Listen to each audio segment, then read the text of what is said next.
aperçu sur le légitimisme espagnol ou carlisme. Cette petite étude sur le légitimisme espagnol n'envisage la question que du côté espagnol. Chacun sait que le carlisme espagnol s'est télescopé avec le légitimisme français pendant de nombreuses années. Le lecteur établira lui-même la concordance entre les princes qui furent à la fois aînés de la Maison de France et aînés de la Maison d'Espagne. Grand 1. Le carlisme. Le terme carlisme désigne le mouvement espagnol qui s'est levé pour soutenir les droits dynastiques du prince Don Carlos, aîné de la famille. Le carlisme, né dans les années 1830, se manifesta d'abord comme une querelle dynastique au sein de la maison de Bourbon. Les aînés des descendants de Philippe V, 1683-1746, roi d'Espagne et petit-fils de Louis XIV, se heurtèrent aux agissements de la branche cadette qui régnait à Madrid. Cependant, assez rapidement, cette opposition se doubla d'un affrontement idéologique essentiel. On assistait alors, dans toute l'Europe, à une remise en cause des monarchies traditionnelles au profit des régimes libéraux dont les partisans préconisaient un compromis avec les idées révolutionnaires de 1789. Avec des variantes imputables aux spécificités historiques de chaque pays, cette lutte se poursuivit tout au long du XIXe siècle. En France, le roi des Français, Louis-Philippe Ier, qui incarnait cette idéologie du compromis, conseillait à ses fils de demeurer fidèles à l'esprit de 1789. En Espagne, elle a aussi continué, sous une forme ou une autre, jusqu'à nos jours. Le carlisme, son opposition, en demeure la preuve vivante. Grand 2. L'origine historique du litige. Louis XIV, roi de France, 1643-1715, donna donc au peuple espagnol un de ses petits-fils, Philippe, duc d'Anjou, qui devait régner outre-Pyrénées sous le nom de Philippe V. En 1713, ce monarque imposa à son nouveau royaume une loi salique écartant les femmes de la succession au trône. Cependant, son descendant, le roi Ferdinand VII, 1784-1833, se trouvant sans héritier mâle, voulut, en 1830, modifier irrégulièrement l'ordre de dévolution de la couronne au profit de sa fille Isabelle qui venait de naître. Il ne convoqua pas les Cortes comme il en avait l'obligation. Cette mesure lésait les droits de son propre frère Don Carlos, 1788-1855, auquel la succession avait été promise. Aussi ce prince se proclama de sa propre autorité roi d'Espagne dès 1833 sous le nom de Charles V. Dans le même temps, sa nièce Isabelle II, 1833-1868, régna à Madrid sous la tutelle de sa mère, la reine Marie-Christine, 1806-1878. Dès ce moment, le gouvernement de la branche cadette va alterner entre le libéralisme et l'autoritarisme. La régente réduisit les libertés locales dont bénéficiaient, depuis des temps immémoriaux, de nombreuses provinces, spécialement celles du Nord et du Nord-Ouest, la Navarre, le Pays basque, la Biscaye, l'Aragon, la Catalogne. 3 traditions résumaient le particularisme de ces régions. La fidélité au catholicisme, la fidélité à l'autonomie politique locale et l'attachement aux libertés sociales héritées des générations passées. À l'opposé, dans les milieux libéraux, ses survivances et ses revendications étaient considérées comme caduques. Peu à peu, le conflit prenait corps et semblait inévitable. Grand 3. Les guerres carlistes. 3.1. La première guerre carliste. La première guerre carliste, 1837-1839, se révéla malheureuse pour Don Carlos. Sans doute, le prétendant laissa-t-il échapper sa chance dès le début du conflit, lorsqu'il renonça à pénétrer dans Madrid, alors que la ville se trouvait à sa merci. Durant 2 années, accrochages et batailles continuèrent, mais le soulèvement se termina par la Convention de Vergara qui consacra la défaite des légitimistes. L'Angleterre, le Portugal et la France avaient soutenu le régime d'Isabelle II par l'envoi de contingents militaires. En 1837, Louis-Philippe Ier mit à la disposition de la régente Marie-Christine plus de 4000 hommes appartenant à la jeune Légion étrangère. De leur côté, de nombreux contre-révolutionnaires européens s'engagèrent sous la bannière de Charles V. Une centaine d'entre eux venaient de chez nous et plusieurs portaient des patronymes qui s'étaient déjà illustrés au temps des guerres de Vendée et de Bretagne.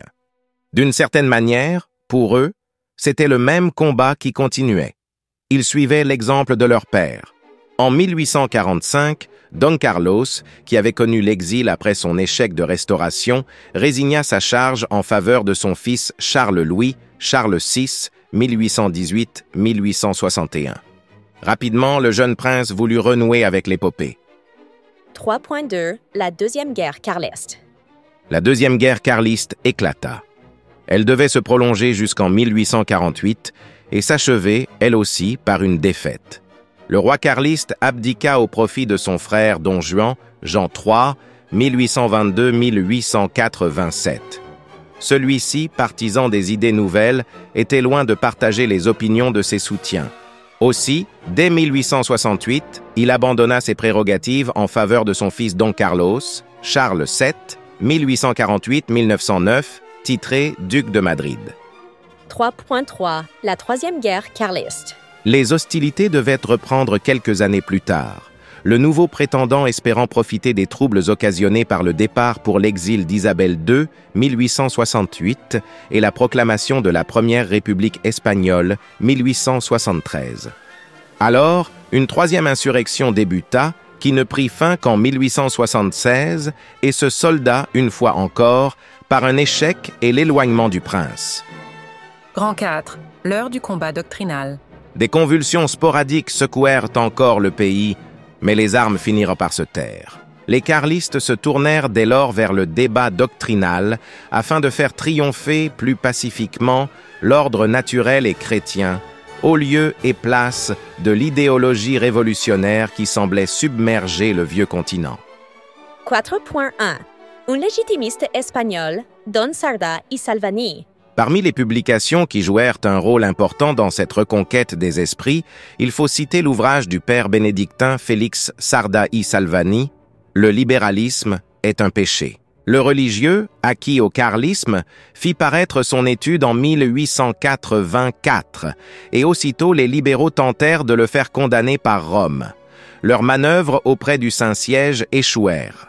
La pensée de l'auteur peut tenir dans les lignes suivantes. Les dangers que court en ce temps la loi du peuple chrétien sont nombreux, mais, disons-le, ils sont toujours enfermés dans un seul, qui est leur plus grand dénominateur commun, le naturalisme, qu'il s'intitule rationalisme, socialisme, révolution ou libéralisme. Par sa manière et son essence même, il sera toujours la négation franche ou artificieuse, mais radicale, de la foi chrétienne. L'histoire contemporaine, en Espagne et ailleurs dans le monde, a démontré la justesse de cette observation. 4.2 La tradition carliste. Au XXe siècle, Jaime Ier, 1870-1931, fils de Charles VII, garda les traditions de sa lignée, mais, n'ayant pas d'héritier direct, la continuité dynastique se trouva assurée par son oncle Alphonse-Charles Ier, 1849-1936. Ce roi sans couronne nous intéresse vivement car on lui doit l'officialisation des grands principes de la légitimité espagnole. Ces éléments capitaux pourraient se résumer en quelques lignes. La religion catholique, avec toutes les conséquences juridiques et sociales attachées à sa prééminence, fait partie de l'essence même de l'Espagne. L'autre élément incontournable tient à l'unité du royaume qui ne peut être remise en cause. Sont pleinement reconnus les États et corps hérités de la tradition, de même que l'autonomie des provinces dans leur identité, leurs lois et libertés. Cela étant sauve l'unité de la patrie. Dans ce cadre, la monarchie traditionnelle tire sa légitimité de son origine historique, mais aussi de sa façon d'exercer le pouvoir. C'est pourquoi les anciens principes doivent être restaurés partout où cela s'avère possible, et les lois contemporaines remplacées par celles du droit nouveau. Le prince Alphonse Charles édicta ses règles fondamentales au moment d'abandonner la direction du mouvement à son neveu par alliance, le prince Xavier de Bourbon-Parme. Ce dernier devint, en effet, quelques mois plus tard, régent de la communion traditionnelle carliste. Grand 5. Les carlistes pendant la guerre civile espagnole. 5.1 La barbarie républicaine.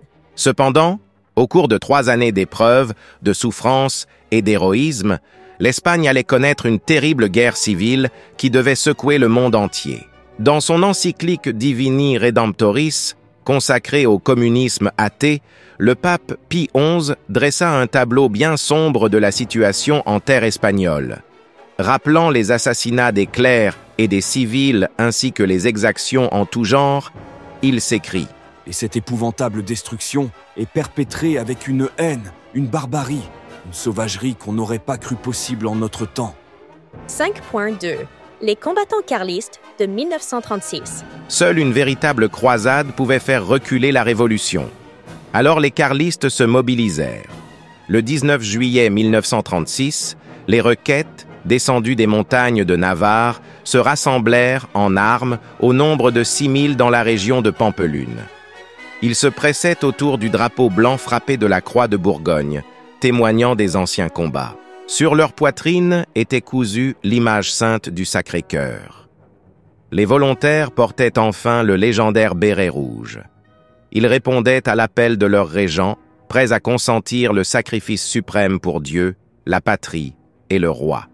Les hommes s'étaient préparés au conflit depuis plusieurs années, constituant dans la montagne de discrètes caches d'armes. Les carlistes avaient refusé de se plier aux exigences de la République anticléricale et révolutionnaire installée à Madrid. Cela même alors que certains membres du clergé, sans doute par naïveté, penchaient vers un compromis avec les maîtres du jour. 5.3 Une alliance de circonstances et non doctrinale. Certes, en apportant leur aide à la cause du général Franco, derrière lequel s'étaient regroupés des gens très divers, les légitimistes semblaient oublier leur propre souverain. Dans l'immédiat, la restauration la plus urgente était celle du bien commun. Au total, plus de 35 000 volontaires participèrent au premier combat, se faisant remarquer par leur courage et leur détermination. En 1939, au jour de la victoire, les Requêtes représentèrent plus du quart des 100 000 hommes engagés aux côtés des forces armées nationalistes, soit 43 bataillons. Dans la deuxième année du conflit, le Caudillo manifesta sa volonté de fondre, dans une nouvelle phalange, toutes les organisations qui le soutenaient. Cette décision, souvent mal acceptée, parut mettre fin à l'esprit de croisade qui animait nombre de combattants. Grand 6. Le combat légitimiste est universel. On a pu noter tout au long de cet article l'évidente parenté entre le mouvement carliste et les organisations qui, en France, se sont opposées à la Révolution, qu'il s'agisse des combattants de la Vendée et de la Bretagne ou des opposants à la monarchie de Juillet, au Second Empire et à la République. Par un clin d'œil de l'histoire, les fidèles de Charles X furent baptisés aussi carlistes, une évidente parenté, même involontaire. Certes, le temps passe vite et les choses ont bien changé depuis la fin du XVIIIe siècle, mais le combat contre révolutionnaires reste une exigence. Mes amis, pour construire une société, il faut être plusieurs. La chaîne a donc besoin de vous. 4 choses qui paraissent anodines, mais qui en réalité nous aident énormément. Abonnez-vous pour ne pas rater les prochaines sorties. Aimez et commentez la vidéo. Et si le cœur et la raison vous en dit, partagez-la et soyez un média de notre message. La fleur de lys refleurira. Dans les cœurs, elle s'ouvrira. Pour que vivent nos provinces, pays de France, vive Dieu et vive le roi, nos espérances.